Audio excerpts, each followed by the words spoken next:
Baik, selamat pagi semuanya. Assalamualaikum warahmatullahi wabarakatuh. Hari ini kita masih akan melanjutkan materi terkait kinetika enzim di bagian terakhir terkait imobilisasi enzim.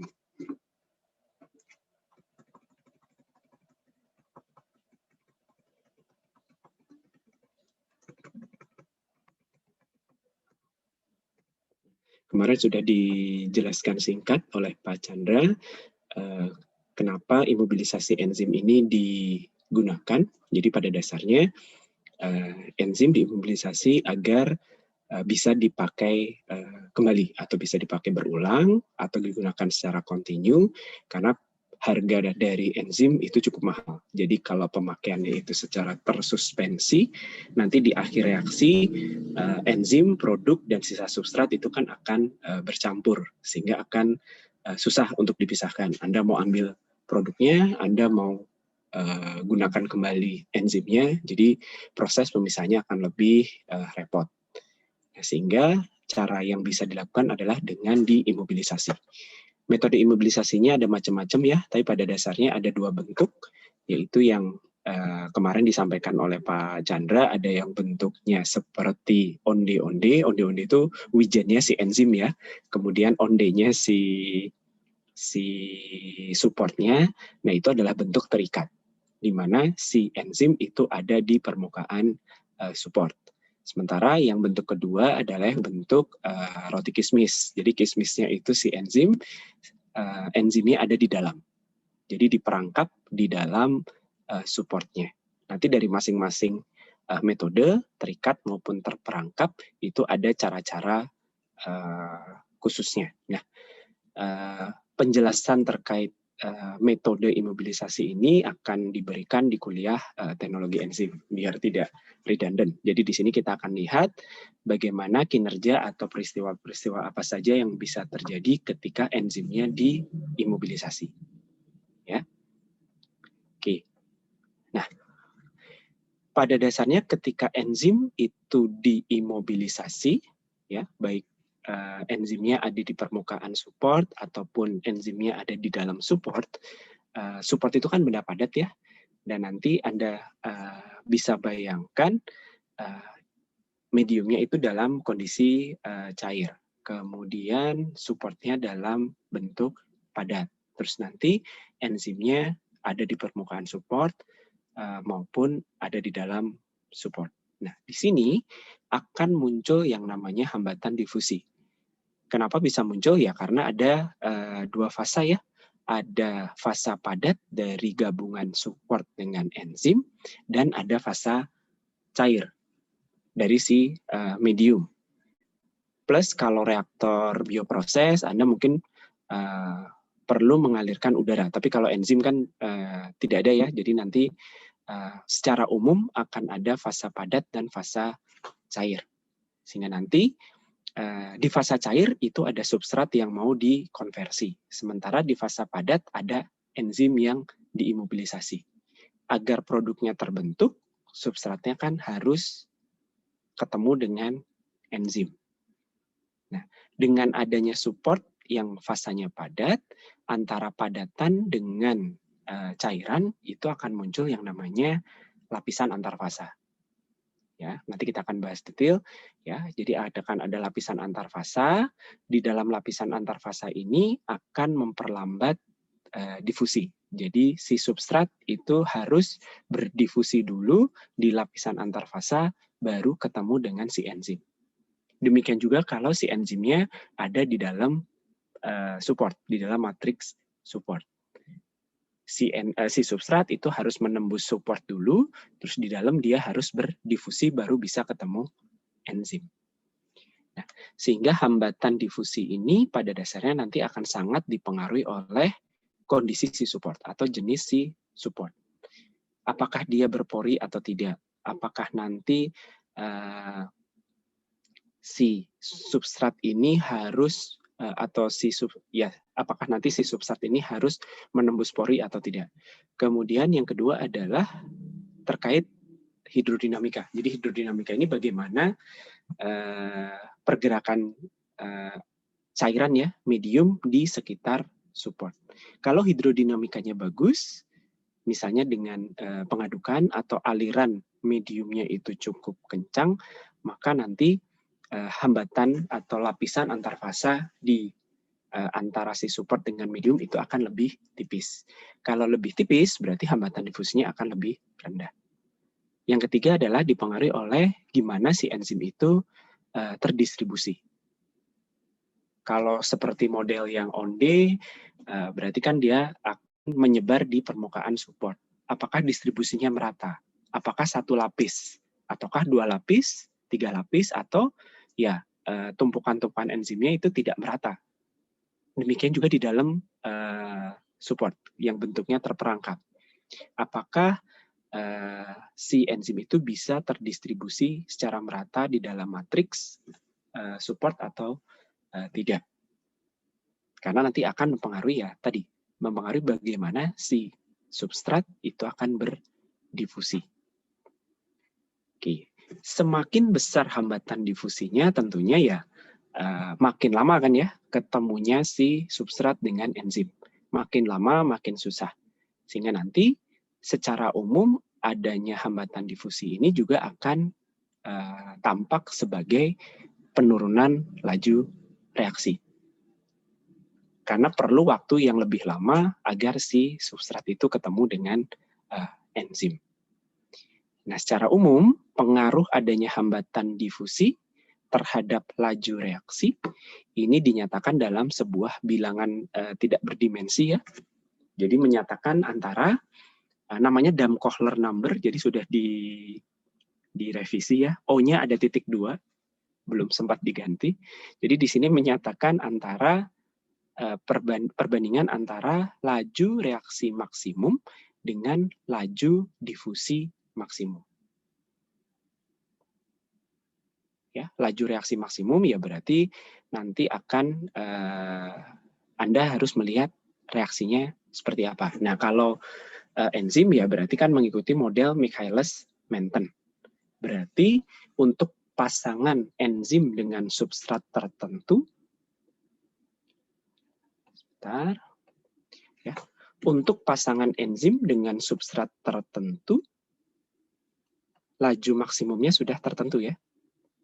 Dan Anda ingat lagi, laju maksimum dari reaksi enzimatik itu akan bergantung pada apa?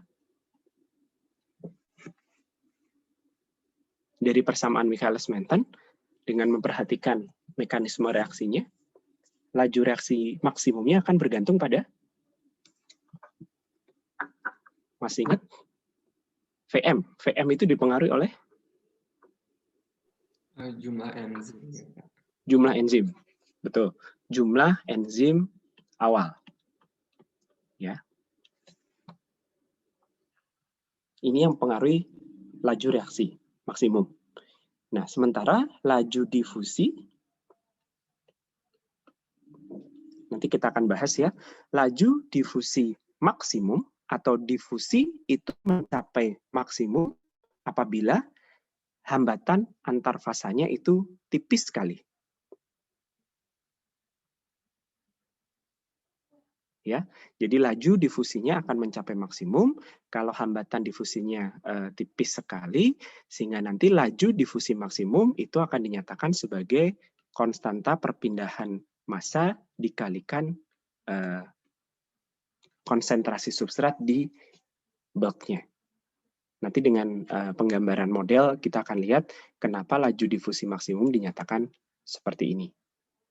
Nah, dengan membandingkan antara laju reaksi maksimum dengan laju difusi maksimum, Anda bisa lihat kalau nilainya lebih dari 1, kalau lebih dari 1 itu kan berarti yang atas lebih tinggi daripada yang bawah ya. Ya, yang atas lebih tinggi dibandingkan yang bawah, artinya pembatasnya itu yang bawah. Kan pembatas itu kan yang paling lambat atau yang paling rendah. Sehingga nanti kalau laju difusi maksimumnya itu lebih rendah daripada laju reaksi maksimum, berarti dibatasi oleh difusi. Sebaliknya, kalau laju reaksi maksimumnya yang lebih rendah, berarti dibatasi oleh reaksi. Kalau sama persis, ya berarti dua-duanya pengaruhnya sama. Tapi dengan menghitung atau dengan menentukan Damm-Kohler number ini, Anda bisa melihat untuk kondisi enzim yang terimobilisasi, kemudian parameter-parameternya ditentukan ya. KL ditentukan oleh apa? Masih ingat? Ini belajar ini di mana ya? Perpindahan, peristiwa perpindahan gitu, ketika Anda belajar difusi. KL ditentukan oleh apa?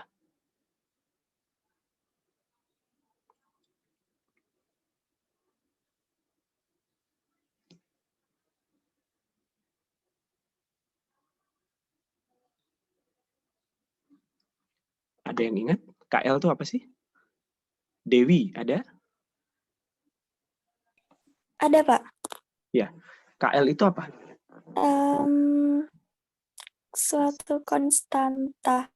Tapi lupa, Pak, konstanta apa. Tapi Ya, ini kalau konstanta perpindahan massa, konstanta difusi. Nah, dipengaruhi oleh apa? mungkin mediumnya, Mediumnya, terus?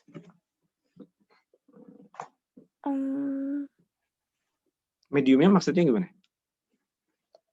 maksudnya dipengaruhi oleh sifat mediumnya gitu, Pak. Lebih jauh lagi maksudnya, sifat medium yang seperti apa?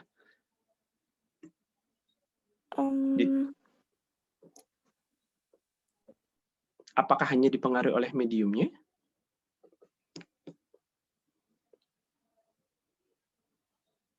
Kurang tahu, Pak. Yang lain ada yang ingat? Konstanta perpindahan massa itu dipengaruhi oleh apa?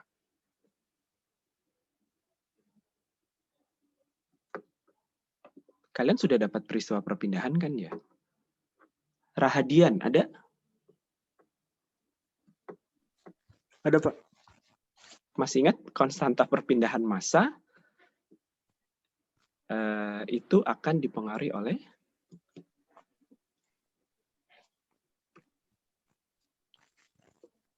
Apa ya? Betul medium, tapi apa dari medium itu? Atau sifat apa dari medium itu? Densitas. Densitas. Pengaruhnya kemana? Kalau dia makin rapat kan artinya si substrat susah tembus. Oke, tapi bukan itu maksudnya. Jadi sebetulnya nanti KL ini betul dipengaruhi oleh medium, tapi ini maksudnya adalah bagaimana hidrodinamika si medium tadi atau hidrodinamika si cairan tadi di sekitar support. Kalau hidrodinamikanya bagus, nilai KL-nya akan semakin besar. Kalau nilai KL-nya akan semakin besar, dengan konsentrasi substrat yang sama, Anda akan bisa menaikkan laju difusi. Karena sebagai seorang engineer kan Anda ingin ketika Anda merancang reaktor ya, Anda ingin merancang reaktor, kemudian ini reaktornya adalah reaktor antara enzim dengan substrat tertentu gitu ya. Kan Anda sudah tahu, oh Anda mau pakai enzimnya ini, substratnya tertentu untuk menghasilkan produk tertentu. Nah, tentunya Anda ingin yang harus Anda lakukan adalah Anda ingin membuat si reaksi tadi dibatasi oleh, laju reaksinya dibatasi oleh reaksi. Jadi jangan sampai difusinya membatasi. Atau dengan kata lain, Anda ingin bekerja pada Damm-Kohler yang kurang dari 1. Sekecil mungkin. Karena itu artinya dibatasi oleh reaksi. Bagaimana membuat Damm-Kohlernya kurang dari 1 atau dibatasi laju reaksi? Anda harus memaksimalkan difusinya. Ya, Anda harus memaksimalkan difusinya. Berarti memaksimalkan yang bagian bawah. Caranya bagaimana? Ada 2. Yang satu adalah dengan menaikkan konsentrasi substrat. SB ini adalah konsentrasi substrat di cairan atau di bulk cairan. Ya, Anda bisa lakukan itu. Jadi konsentrasi substrat itu dinaikkan sehingga nanti laju difusi akan naik. Selain itu, untuk menaikkan laju difusi, Anda juga bisa menaikkan KL. KL ini menyatakan bagaimana si substrat tadi bisa pindah ke enzim. Bagaimana memperbaiki hidrodinamika dari si cairan. Jadi kalau yang tadi Anda memainkan konsentrasi substrat, yang KL Anda memainkan hidrodinamika dari cairan. Cara menaikkan KL bagaimana? Bisa dengan cara diaduk. Atau dengan cara laju dari cairan itu dinaikkan. Reynolds number dinaikkan, maka nanti perpindahan massa akan menjadi lebih baik. Karena lapisan antar fasanya lebih baik. Oke ya, bisa dipahami ya? Atau ada yang mau ditanyakan dulu? Silakan.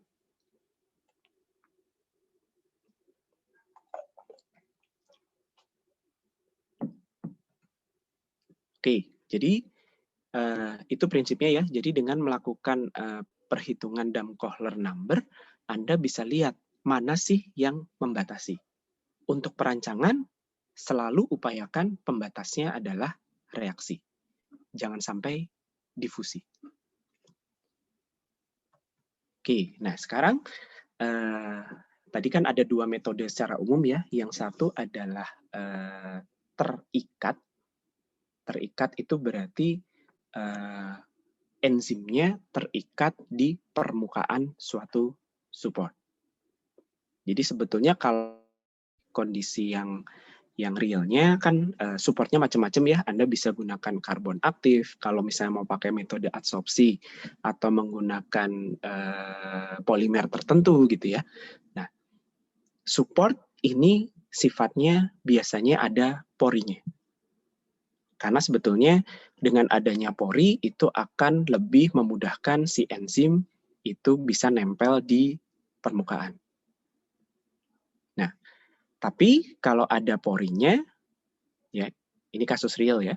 Jadi kalau ada porinya, maka distribusi enzim itu kan nanti akan beda-beda ya. Jadi ada yang tepat di permukaannya si support, ada yang agak masuk ke dalam porinya gitu ya. Mungkin sebagian enzim bisa masuk ke dalam porinya betulan gitu ya. Artinya nanti distribusinya tidak akan merata. Nah, kalau distribusi tidak akan merata, ya berarti nanti proses ketemunya si substrat dengan masing-masing molekul enzim itu kan akan beda-beda ya. Kalau ketemu dengan enzim yang benar-benar ada di permukaan, itu berarti nanti lebih cepat. Tapi kalau untuk substrat yang akan ketemu dengan enzim yang agak masuk ke dalam pori, berarti kan lebih lama.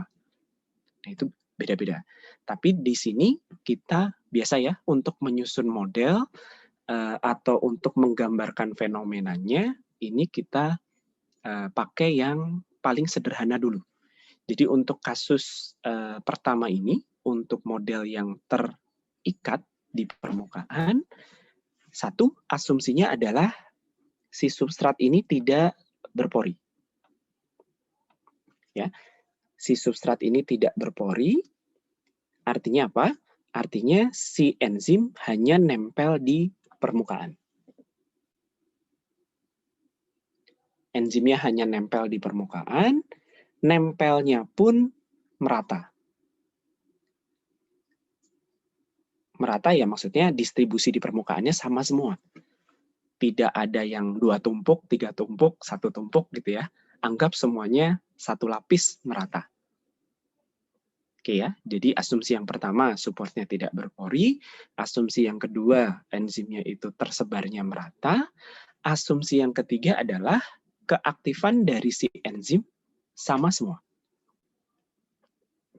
Ya. Jadi aktivitas dari enzim yang tersebar merata tadi sama semua. Jadi untuk menyederhanakan ya, jadi sudah tersebarnya merata, aktivitasnya sama. Nah, sehingga di model yang kasus pertama ini, karena Anda punya support padatan yang ditempeli oleh enzim, kemudian ada cairan, maka antara padatan dengan cairan ini akan ada tadi lapisan antar fasa. Atau di sini ditulisnya adalah lapisan film yang punya ketebalan tertentu.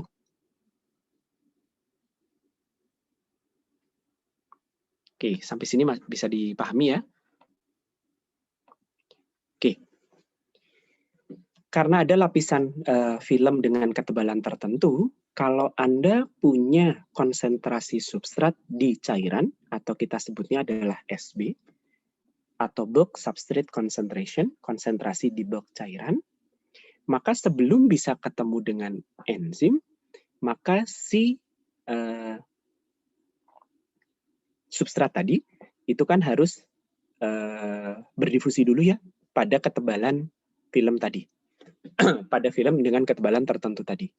Artinya apa? Akan terjadi gradien konsentrasi. Akan terjadi penurunan konsentrasi sehingga saat ketemu dengan enzim, konsentrasi di permukaan itu akan lebih kecil daripada konsentrasi di bulk cairan.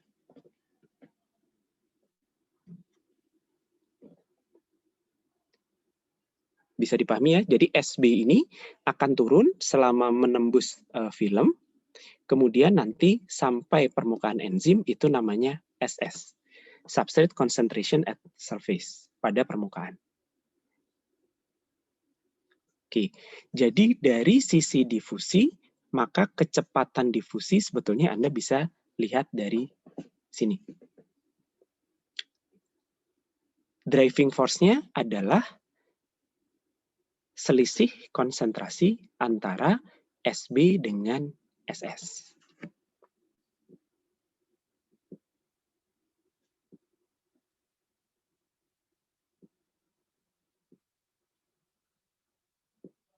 Sampai sini ada pertanyaan dulu?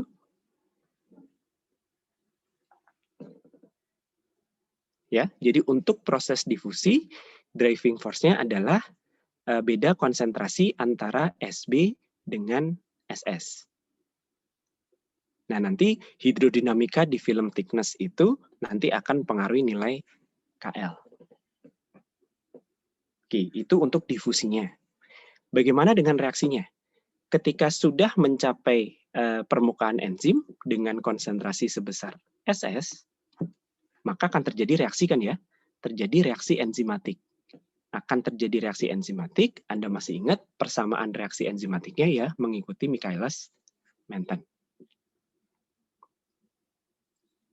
Hanya di sini perlu diperhatikan, nanti silahkan kalian juga baca di buku Shiller-Kargi ya, definisi VM di sini dikasih tanda aksen, karena ini menyatakan laju persatuan luas. Atau istilahnya apa? Laju perluas itu? Istilah umumnya?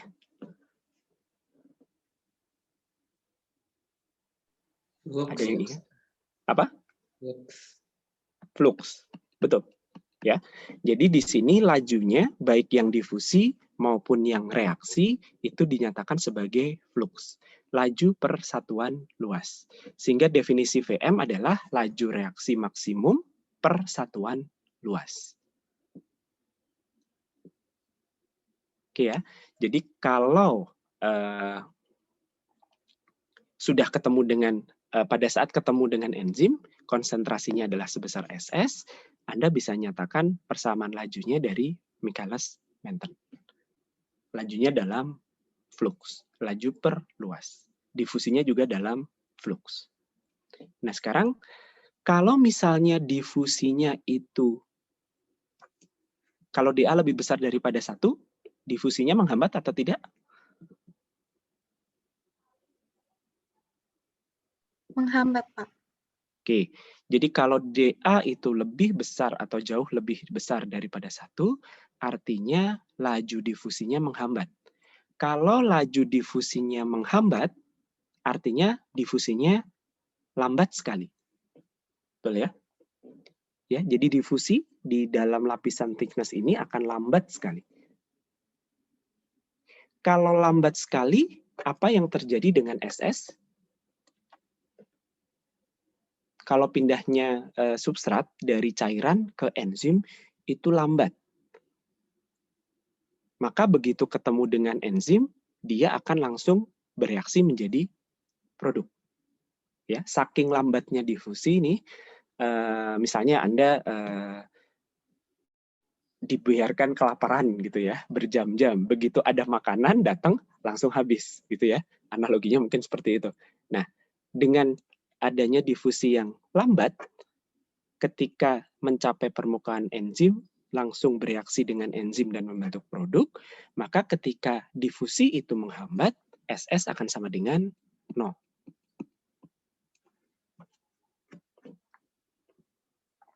Ya, SS akan sama dengan 0, sehingga nanti laju itu akan sama dengan ini.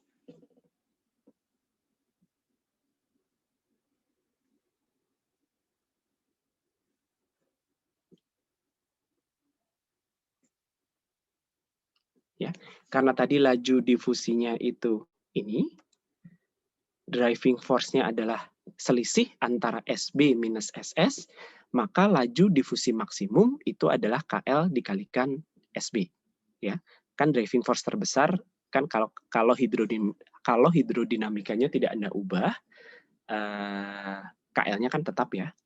Sehingga nanti laju difusi maksimum itu terjadi ketika SS-nya sama dengan 0 atau KL kali SB.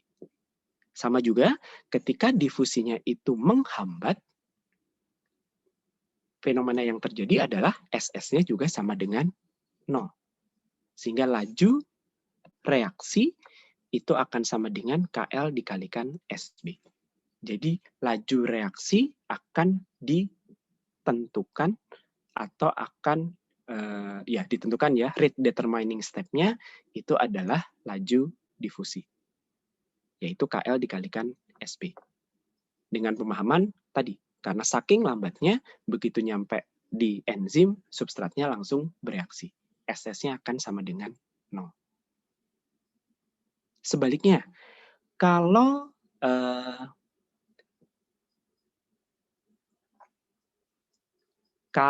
misalnya kalau misalnya reaksinya adalah yang menghambat, atau kalau difusinya itu cepat sekali. Kalau difusinya itu cepat sekali, apa yang terjadi dengan gambar yang sebelah kiri?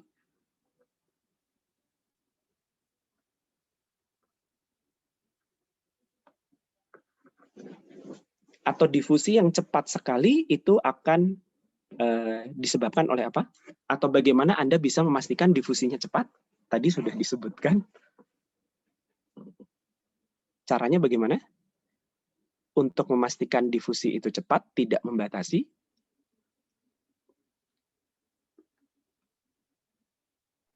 Diaduk. Diaduk. Terus kalau diaduk, apa yang terjadi dengan lapisan film?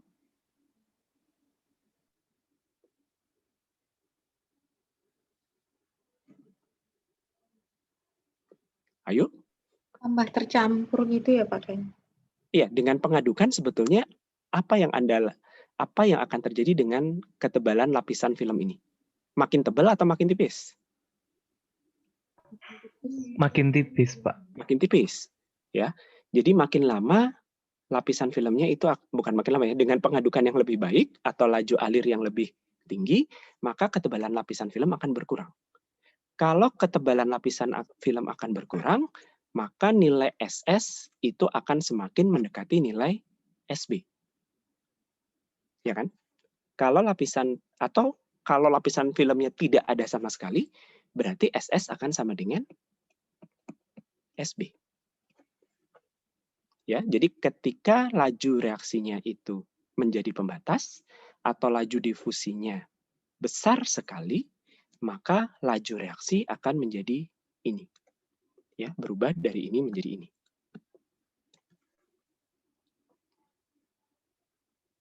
Ya, dengan pemahaman bahwa ya tentunya nilai KM itu masih ada pengaruh difusi ya. KM-nya kalau dengan asumsi tertentu nanti Anda baca di buku dengan asumsi dan penyederhanaan tertentu, KM yang Anda dapatkan, gimana cara mencari nilai KM? Ya pakai yang metode linearisasi yang sudah dijelaskan sebelumnya.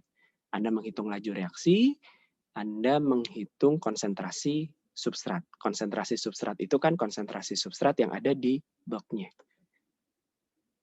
Oke, nah nanti akan dapatkan nilai KM sebetulnya ini. Jadi KM yang Anda dapatkan dari eksperimen itu adalah KM apparent.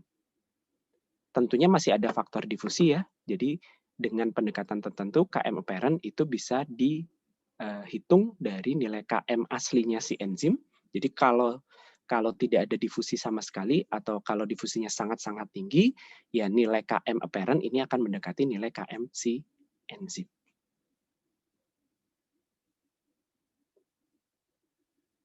Oke, jadi ini dua ekstrim ya. Kalau difusinya menghambat atau kalau reaksinya menghambat. Nah, pada kondisi steady state kan berarti tidak ada akumulasi ya. Pada kondisi steady state, maka laju difusi akan sama dengan laju reaksi.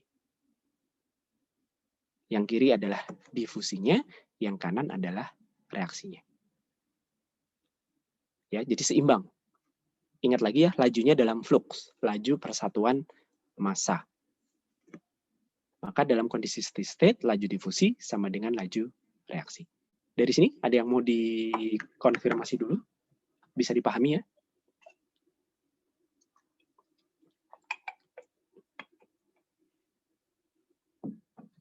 Oke, nah gambar ini menunjukkan dua apa ya? Jadi hubungan antara konsentrasi SS, Anda lihat satuannya, mol per liter, dengan laju. Satuannya mol per second per centimeter persegi. Jadi per satuan luas. Bisa dilihat dari sisi difusi, itu namanya adalah flux massa, ya. J itu adalah flux massa, menyatakan perpindahan massa per satuan luas, laju perpindahan massa per satuan luas, atau laju. Lajunya juga laju reaksi per satuan luas. Garis ini, yang ini, kurva A, itu diambil dari persamaan yang kanan. Karena Michaelis-Menten hubungan antara laju dengan substrat kan bentuknya seperti ini ya. Sementara yang kurva B itu adalah garis yang dibuat dari persamaan yang difusi. Bedanya apa antara B dengan B aksen adalah di konsentrasi Bock-nya. Di konsentrasi Bock-nya, jadi yang B bawah itu SB-nya 0,07, yang B atas itu adalah yang, ini 0,07, ini 0,01. Anda lihat ya bahwa pada kondisi steady state itu adanya di mana? Posisinya di mana? Dari dua gambar ini. A dan B, kondisi steady state adalah di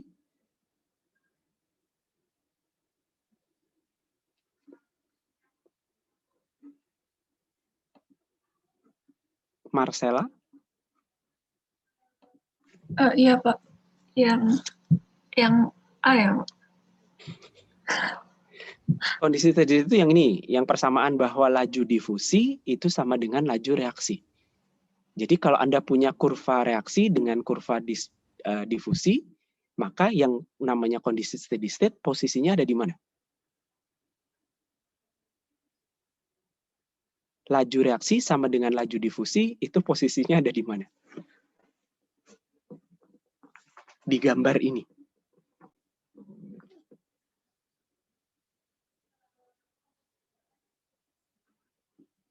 Ayo, masa nggak tahu? Priscilla. Di titik potongnya ya Pak, yang ada tanda panah itu. Iya, betul. Di titik potongnya. Jadi titik potong itu menunjukkan kondisi steady state. Untuk SB 0,007 berarti yang di bawah, yang 0,01 yang di atas.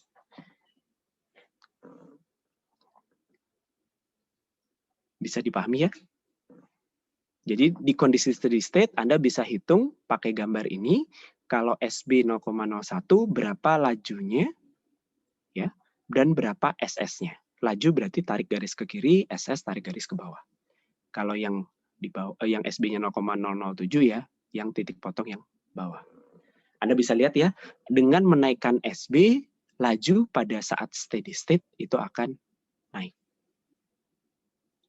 Karena driving force di difusinya juga akan naik. Oke, pertanyaan berikutnya mungkin yang perlu agak mikir sedikit. Kalau SB-nya tetap, tadi ya, ketika SB-nya tetap, kemudian Anda mau menaikkan laju difusi, Anda akan naikkan KL. KL ini, di gambar ini, ditunjukkan dengan apa? Slope, Pak. Ya, slope atau kemiringan garis yang lurus. Artinya kalau Anda mau menaikkan laju difusi pada konsentrasi substrat yang sama, Anda naikkan KL-nya kan ya, berarti nanti slope-nya akan naik. Jadi ketika SB-nya masih 0,07, tapi kalau KL-nya akan Anda naikkan, berarti kan nanti garisnya kemiringannya akan naik ya. Laju pada saat steady state itu juga akan naik. Oke, bisa dipahami ya? Oke, nah sekarang model yang kedua. Kalau model yang kedua, jadi kalau yang model pertama tadi difusi menembus luasan enzim ya, makanya lajunya adalah laju persatuan luas. Kalau yang model kedua, untuk model yang terperangkap, ini Anda bayangkan enzimnya ada di dalam support. Supportnya di luar enzim, supportnya padatan, nah di luarnya cairan. Nah, kalau kondisi real sama seperti kasus 1 sebetulnya, antara padatan dengan cairan itu harusnya ada lapisan film. Sehingga sebelum menyentuh permukaan padatan support, seharusnya ada hambatan perpindahan massa. Karena ada cairan dengan padatan. Tapi untuk model 2, hambatan perpindahan massa di luar support ini diabaikan. Jadi diasumsikan pengadukannya baik sekali atau hidrodinamikanya baik sekali, sehingga konsentrasi substrat tepat di permukaan support itu akan sama dengan konsentrasi bulk cairan. Oke, itu asumsi penyederhanaan yang pertama. Yang kedua, enzim di dalam support itu terdistribusi secara merata, ya sama seperti yang kasus 1. Hanya di sini di dalamnya dia terdistribusi secara merata, kemudian keaktifan enzimnya sama semua. Ya, mirip juga dengan kasus 1. Oke, dengan asumsi tadi, maka yang terjadi adalah kalau di kasus 1, enzimnya itu difusi dulu ya, jadi difusi baru reaksi. Nanti ada difusi lagi baru reaksi. Jadi proses difusinya diikuti dengan proses reaksi. Kalau di kasus 2 ini, difusi dan reaksinya simultan. Difusinya di mana? Difusinya di dalam matriks. Ketika menembus matriks, dia harus berdifusi. Tapi ketika menembus matriks, dia sudah bereaksi karena ketemu dengan enzim. Oke, bisa dipahami ya fenomenanya seperti itu. Jadi masuk substratnya, difusi sambil reaksi. Atau di sini difusi dan reaksinya berjalan secara simultan. Oke, ada R sama dengan 0, itu adalah, ini jadi matriksnya diasumsikan bentuknya bola ya. Kemudian R sama dengan 0 itu tepat di titik pusat bolanya. Kemudian R sama dengan R besar itu tepat di permukaan supportnya. Oke, dengan pemahaman bahwa difusi dan reaksinya secara simultan, maka ketika di permukaan support itu konsentrasinya sebesar SS ya. Jadi SS itu adalah ketika di permukaan support. Masuk, dia akan bereaksi dengan enzim yang lebih dekat ke permukaan support. Karena bereaksi berarti konsentrasi substratnya berkurang. Tapi masih ada sisa substrat. Difusi lagi, bereaksi lagi. Jumlahnya berkurang lagi, masuk lagi, difusi lagi, jumlahnya berkurang lagi. Sehingga nanti Anda akan dapatkan profil seperti ini. Bahwa ketika dia berdifusi sambil bereaksi, SS-nya akan turun sampai yang namanya SR. SR ini adalah konsentrasi tepat di pusat bola. Oke. Karena difusi dan reaksinya berjalan simultan, 3 dimensi, maka kalau yang tadi ini kan difusinya hanya 2 dimensi ya, Anda bisa nyatakan sebagai persamaan fluks sederhana. Kalau difusinya 3 dimensi, persamaannya menjadi persamaan diferensial orde 2.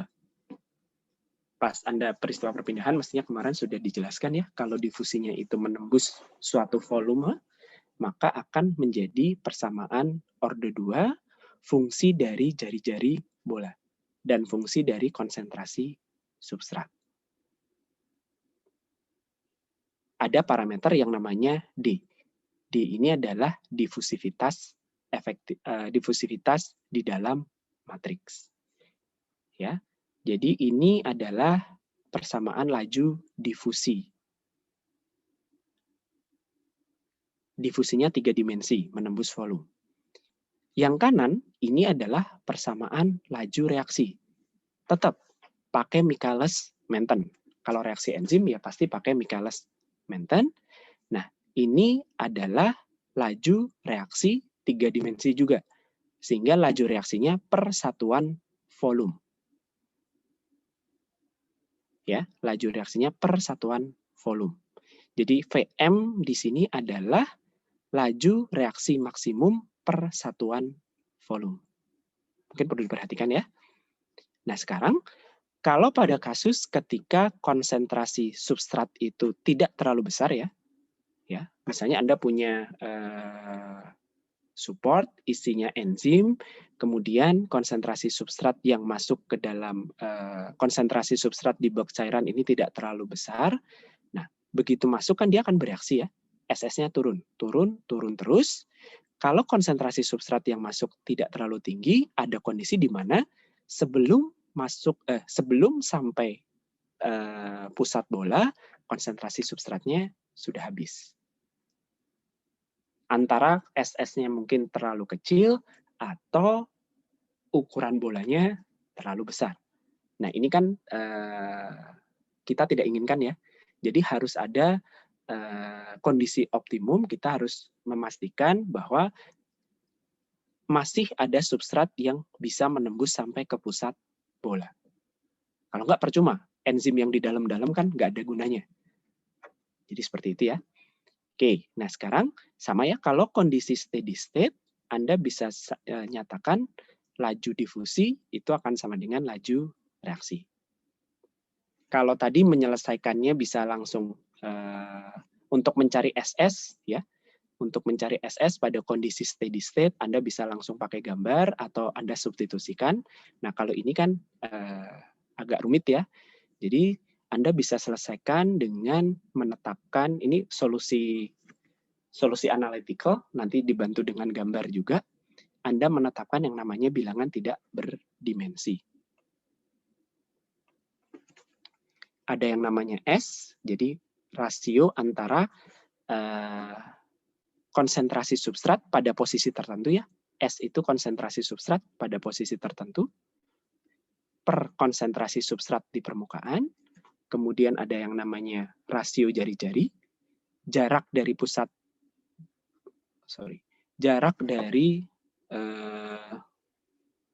bola dibandingkan dengan jari-jari bola. Dan ada yang namanya beta.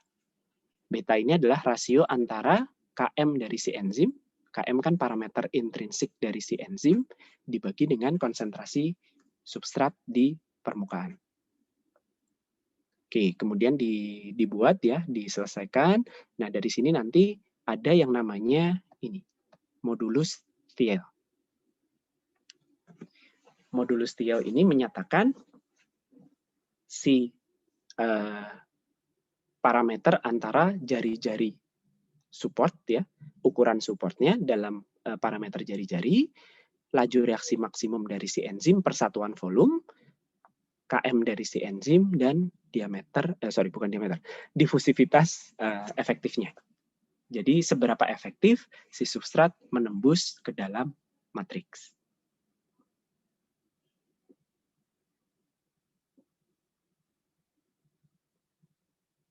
Oke.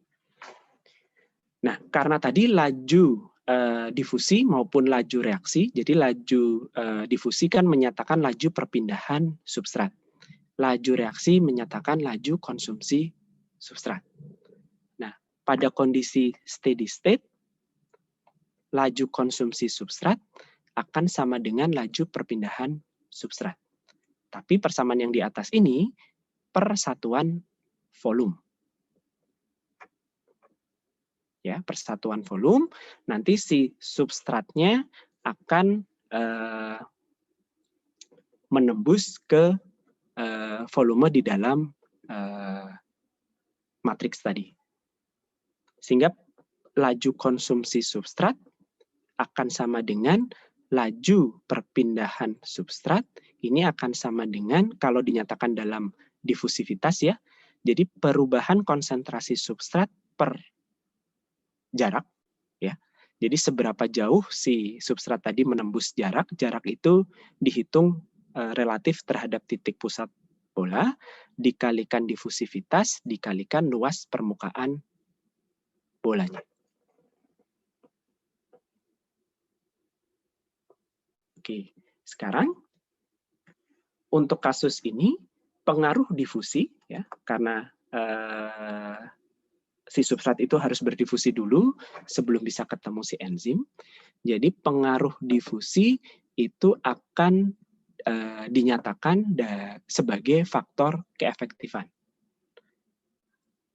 Jadi seberapa besar difusi itu memiliki pengaruh terhadap laju reaksi, atau sebesar-besar hambatan difusi itu mempengaruhi reaksi, itu dinyatakan sebagai faktor keefektifan atau faktor efektivitas ini.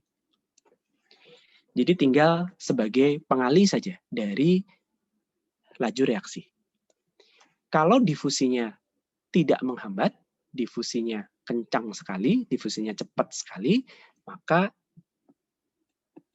eta sama dengan 1. Nah, eta ini fungsi dari modulus Thiel, ya, fungsi dari modulus Thiel dan fungsi dari beta. Modulus Thiel tadi apa? Modulus Thiel tadi adalah ini, R akar Vm per Km, Vm per Km kali dE. Sementara beta adalah Km per SS.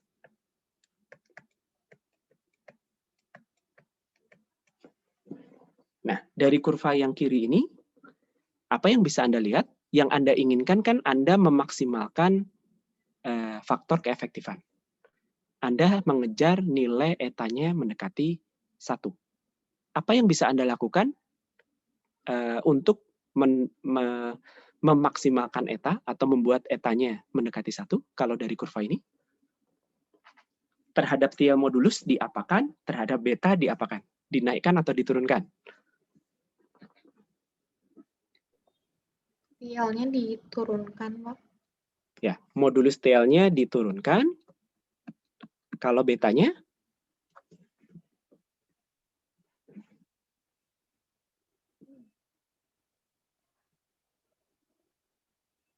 Betanya tambah ke kanan gitu gimana, Pak?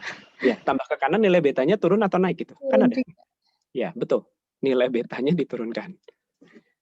Nah, dari sini Anda bisa lihat, kalau terhadap beta, untuk memaksimalkan faktor keefektifan, beta itu kan Km per SS. Betanya harus semakin kecil. Kalau betanya harus semakin kecil, pilihan Anda adalah menaikkan SS atau menurunkan Km. Betul ya? Arti dari beta kan Km per SS. Kalau Anda mengejar beta yang makin kecil, opsi Anda adalah menurunkan Km atau menaikkan SS. Artinya Anda perlu untuk menaikkan konsentrasi substrat. Karena SS itu kan konsentrasi substrat yang ada di permukaan support. Kalau tidak ada hambatan film di permukaan support, SS itu konsentrasi substrat di cairan. Artinya, ya, Anda naikkan konsentrasi substrat di cairan. Atau Anda turunkan Km. Afinitas enzim dinaikkan. Betul kan ya? Berarti caranya Anda harus mengganti enzim yang punya afinitas yang lebih baik. terhadap substrat yang mau Anda pakai. Nah, mungkin ini lebih terbatas ya, menurunkan KM itu lebih terbatas opsinya, apalagi kalau sudah given pasangan enzim dengan substratnya. Yang Anda lakukan adalah menaikkan konsentrasi substrat. Lalu opsi kedua adalah dari sisi modulus TL. Kalau modulus TL itu kan Anda harus turunkan juga. Kalau Anda turunkan modulus TL, apa yang bisa Anda lakukan? Satu, dengan menurunkan R. Menurunkan R itu artinya menurunkan ukuran matriks. Jadi diameternya Anda perkecil. Nah, ini juga ada batasannya ya, karena ya menjadi tidak bermanfaat kalau akhirnya nanti diameter supportnya itu sangat-sangat kecil sekali. Nanti kan ujungnya ya tersuspensi lagi. Ya, jadi Anda bisa menaikkan faktor keefektifan dengan menurunkan jari-jari si support. Oke. Kemudian cara lain adalah Anda menurunkan KM ya, sama seperti tadi. Oke, atau kalau DE dan VM kan sudah tertentu ya. Jadi kalau Anda punya nilai, Anda menggunakan enzim tertentu, ya nilai VM, KM, dan DE sebetulnya sudah tertentu. DE ini dipengaruhi oleh seberapa mudah si substrat itu berdifusi di dalam matriks. Jadi kalau mau mengubah nilai DE, yang paling bisa Anda lakukan adalah ya mengubah material dari si support, satu, atau ya tadi dari jari-jari ya, karena bukan dari jari-jari, tapi dari distribusi enzim di dalam si support. Nah ini kan relatif lebih susah dilakukan. Jadi bisa dipahami ya. Jadi untuk sistem enzim yang terperangkap, perancangan Anda adalah bagaimana Anda memastikan faktor keefektifan ini sebesar mungkin. Bisa dengan menambah konsentrasi substrat di cairan,